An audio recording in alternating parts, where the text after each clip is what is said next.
Bismillahirrahmanirrahim. Assalamualaikum warahmatullahi wabarakatuh. Perkenalkan, kami dari kelompok 1 pembelajaran matematika pendidikan guru madrasah ibtidaiyah kelas 6A. Di sini kami akan mempresentasikan hasil kerja kelompok kami yang berjudul Pembelajaran Matematika pada Kurikulum Merdeka. Baiklah, di sini saya sebagai moderator akan membimbing berjalannya presentasi kita pada hari ini. Oke, baiklah. Untuk materi yang pertama akan disampaikan oleh pemateri yang pertama kita, yaitu Saudari Pepi Puspita, di mana Saudari Pepi Puspita nanti akan menjelaskan tentang kurikulum merdeka. Oke, tanpa memperpanjang mukadimah, kita sama saja. Ini dia pemateri yang pertama, Pepi Puspita. Pada Pepi Puspita, dipersilakan. Baiklah, saya Pepi Puspita yang akan menjelaskan materi pertama, yaitu tentang kurikulum merdeka. Kurikulum Merdeka Belajar adalah kurikulum pembelajaran yang mengacu pada pendekatan bakat dan minat yang dimiliki oleh peserta didik. Kurikulum yang diberikan Kemendikbudristek Bapak Nadiem Makarim merupakan upaya bentuk evaluasi dari perbaikan kurikulum pada kurikulum 2013. Kurikulum Merdeka adalah kurikulum yang dirancang dengan pembelajaran intrakurikuler yang beragam, dengan konten yang lebih optimal agar peserta didik memiliki cukup waktu untuk mendalami konsep dalam menguatkan kompetensi. Maka dapat disimpulkan bahwa kurikulum merdeka dibuat untuk mendukung peserta didik dalam memahami dan mengetahui minat dan bakat yang dimilikinya. Pada kurikulum merdeka, peserta didik dapat lebih fokus terhadap materi yang dipelajari sesuai dengan fasenya masing-masing. Dengan begitu, proses pembelajaran akan lebih mendalam, bermakna, tidak terburu-buru dan menyenangkan.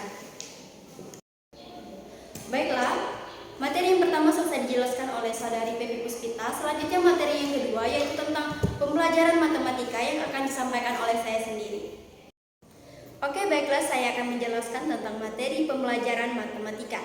Jadi, pembelajaran matematika merupakan pembelajaran yang bukan hanya memuat sebuah literasi, numerasi saja, akan tetapi juga merupakan pembelajaran yang berkaitan dengan kehidupan sehari-hari.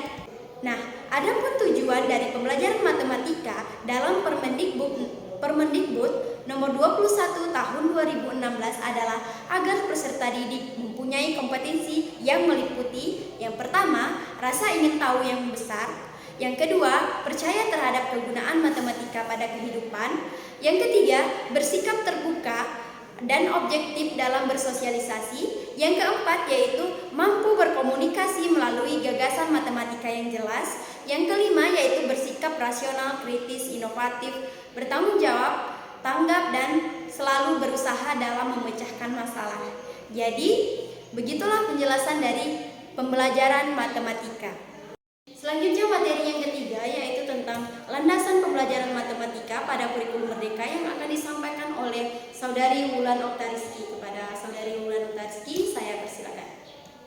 Baiklah, materi selanjutnya akan saya sampaikan, yaitu mengenai tentang landasan pembelajaran matematika kurikulum merdeka. Hal yang mendasari pembelajaran matematika pada kurikulum merdeka adalah berdasarkan profil Pancasila. Kurikulum merdeka mengutamakan hasil belajar siswa yang bertujuan mendeskripsikan pengolahan pembelajaran matematika dalam kurikulum atas perencanaan pembelajaran matematika. Pelaksanaan perencanaan tersebut memantau dan menilai hasil belajar matematika di dalam kelas. Kemudian, tanpa sepengetahuan kita, matematika itu telah digunakan oleh kita sepanjang sejarah dalam banyak aspek kehidupan sehari-hari. Namun, banyak siswa yang percaya bahwa matematika adalah mata pelajaran yang menantang, membuat tanpa seperti momok yang menakutkan.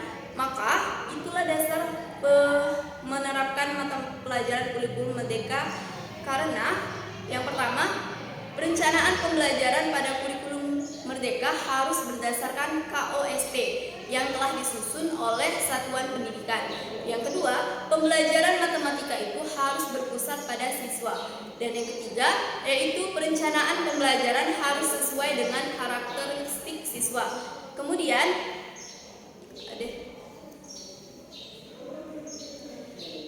sehingga dalam hal ini guru mata pelajaran pembelajaran matematika itu harus menciptakan suasana pembelajaran yang efektif dan menyenangkan bagi siswa, sehingga tercapailah lingkungan pembelajaran yang positif dan capaian pembelajaran yang tercapai. Kemudian, siswa harus merasakan nyaman dan dari pembelajaran yang dilakukan. Jangan menuntut siswa itu berlebih dari kemampuan dan anggapan untuk matematika menyeramkan itu berkurang. Baiklah, itulah penyampaian materi dari saya. Saya kembalikan lagi kepada moderator. Terima kasih. Baiklah, yang terakhir yaitu materi tentang pelaksanaan pembelajaran matematika yang konstruktivistik yang akan disampaikan oleh saudari Ade Fitria. Kepada Ade Fitria, saya persilakan. Baiklah, saya Ade Fitria. Saya akan melanjutkan materi selanjutnya, yaitu pelaksanaan pembelajaran matematika yang konstruktivistik. Konstruktivisme merupakan suatu pandangan tentang proses pembelajaran yang menyatakan bahwa dalam proses pembelajaran diawali dengan konflik kognitif yang dapat diatasi dengan pengetahuan diri, dan pada akhir prosesnya pengetahuan akan dibangun oleh pengalamannya dari hasil interaksi dengan lingkungannya. Seseorang menginterpretasikan dan membangun suatu pengetahuan berdasarkan interaksi dan pengalamannya dengan lingkungan. Hal tersebut berhubungan dengan pembelajaran matematika pada kurikulum merdeka. Yang kita ketahui bahwa pembelajaran matematika pada sekolah dalam meningkatkan pengetahuan siswa harus dalam bentuk nyata yang terkait dengan kurikulum merdeka, pembelajaran yang dapat disesuaikan dengan kebutuhan serta minat peserta didik. Dapat disimpulkan tentang konstruktivisme merupakan pembentukan pengetahuan dan rekonstruksi yang mengubah pengetahuan yang dimiliki seseorang yang telah dibentuk sebelumnya dan memiliki perubahan dari hasil interaksi dengan lingkungannya. Definisi konstruktivisme dalam pembelajaran. Menurut Suparno, siswa dalam pembentukan pengetahuannya dituntut untuk bertindak aktif terhadap lingkungannya, bergerak dalam ruang, berinteraksi dengan objek, dan mengamati dan meneliti serta berpikir beralisimilasi dengan alam agar terjadi perkembangan struktur dan pengetahuan. Menurut Carly dan Hilda dan Margareta, implikasi pembelajaran konstruktivisme meliputi 4 tahap, yaitu apersepsi, eksplorasi, diskusi dan penjelasan konsep, dan pengembangan dan aplikasi. Kemudian, implikasi konstruktivisme dalam pembelajaran menurut Jonasson terdapat 8 hal yang penting yang perlu diperhatikan. Yang pertama, menyediakan gambaran dari realitas yang ada. Kedua, menyajikan kompleksitas alamiah dari realitas yang ada. Ketiga, fokus pengetahuan yang terletak pada proses konstruksi, bukan produksi. Keempat, memberikan tugas yang otentik, bukan yang bersifat abstraksi. Yang kelima, dalam pembelajaran berfokus pada kasus-kasus yang alamiah dan nyata. Keenam, memperhatikan refleksi siswa dalam mencerna informasi. Ketujuh, muatan dan konteks pembelajaran tergantung konstruksi pengetahuan.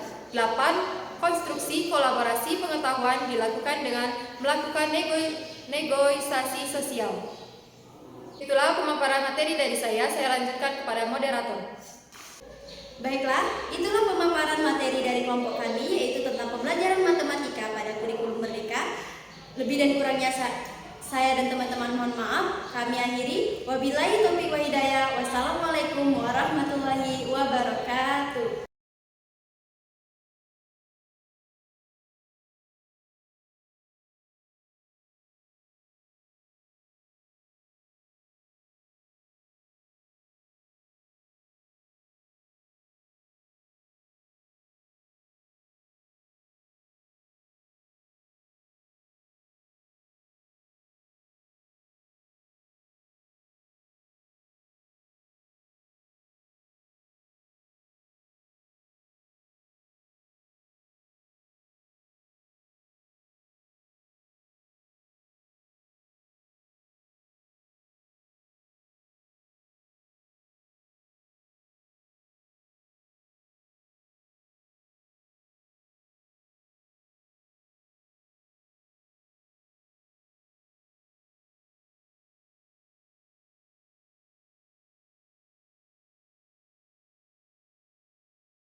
Selanjutnya, definisi konstruktivisme menurut Puji Adi.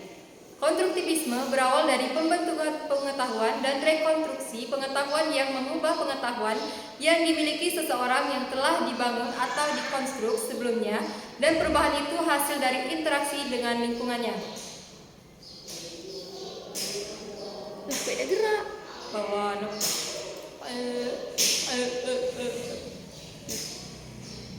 dapat disimpulkan tentang konstruktivisme menurut beberapa pendapat ahli yang Langsung aja. dapat disimpulkan tentang konstruktivisme merupakan pembentukan pengetahuan dan rekonstruksi yang mengubah pengetahuan yang dimiliki seseorang yang telah dibentuk sebelumnya dan memiliki perubahan dari hasil interaksi dengan lingkungannya. Selanjutnya, definisi konstruktivisme dalam pembelajaran. Apa tulisan? Menurut Suparno, tahun 1987, siswa dalam Ulang lagi kau, ada suara aku tadi. Menurut Suparno. lagi misalkan.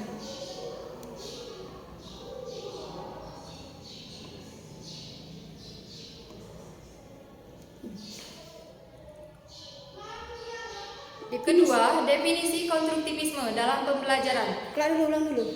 Ini ada suara aku tadi. Definisi konstruktivisme dalam pembelajaran. Menurut Suparno, siswa dalam pembentukan pengetahuannya dituntut untuk bertindak aktif terhadap lingkungannya, bergerak dalam ruang, berinteraksi dengan objek, dan mengamati dan meneliti serta berpikir beralisimilasi dengan alam agar terjadi perkembangan struktur dan pengetahuan.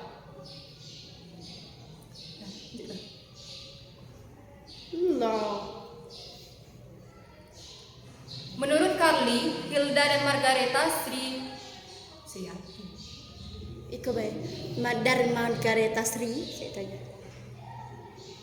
Menurut Carly dan Hilda dan Margareta, implikasi pembelajaran konstruktivisme meliputi 4 tahap, yaitu apersepsi, eksplorasi, diskusi dan penjelasan konsep, dan pengembangan dan aplikasi.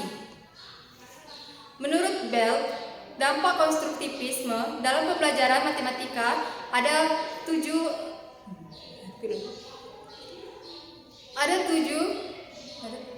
dampak konstruktivisme dalam pembelajaran matematika menurut Bell. Yang pertama, selection. Kedua, attention, generation link, constructing meaning, evaluation of construction,